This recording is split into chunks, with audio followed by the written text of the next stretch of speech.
परमात्मा कैसा है, ब्रह्म कैसा है? शांत।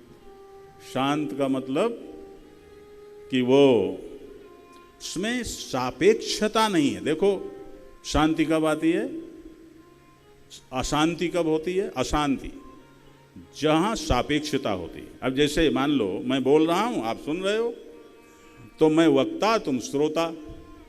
मैं बोल रहा हूँ तो मुझे अपेक्षा है कि कोई सुने, तो सापेक्षता हो गई कि नहीं हो गई? बोलो भाई, सापेक्षता हो गई। अब मान लो बीच में कोई बोलने लगा, तो उस सापेक्षता की का जो वर्तुल है वो खंडित होगा कि नहीं? तो अशांति में सापेक्षता है। जब भगवान के लिए कहते हैं शांतम, इसका मतलब वो निरपेक्ष हैं, कोई परिच्छिन्नता नहीं है, न देश की परिच्छिन्नता है, न काल की परिच्छिन्नता है, न वस्तु की परिच्छिन्नता है, न उनकी कहीं निर्भरता है। तो इसका अर्थ क्या हुआ? वो परिपूर्ण हैं, परिपूर्ण है ना, निष्क्रिय है, निरपेक्ष है। शांतम शाश्वतम।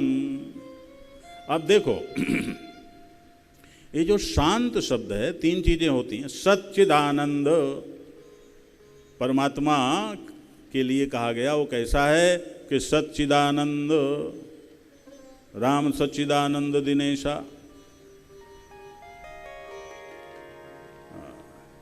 सच्चिदानंद, तो ये जो परमात्मा सत है, चित है, आनंद है। तो सच्चिदानंद परमात्मा में सत चित आनंद है।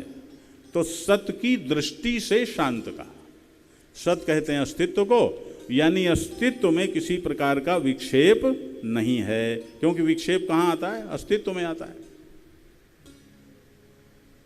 अस्तित्व में कोई विक्षेप नहीं है, तो इसको कहेंगे शांत। शाश्वतम, शाश्वतम माने जो काल की दृष्टि से जिनमें किसी प्रकार का की कलना नहीं है, यानी कोई परिवर्तन, विवर्तन, अनुवर्तन, संवर्तन कुछ भी नहीं है। वो शाश्वत हैं, नित्य हैं,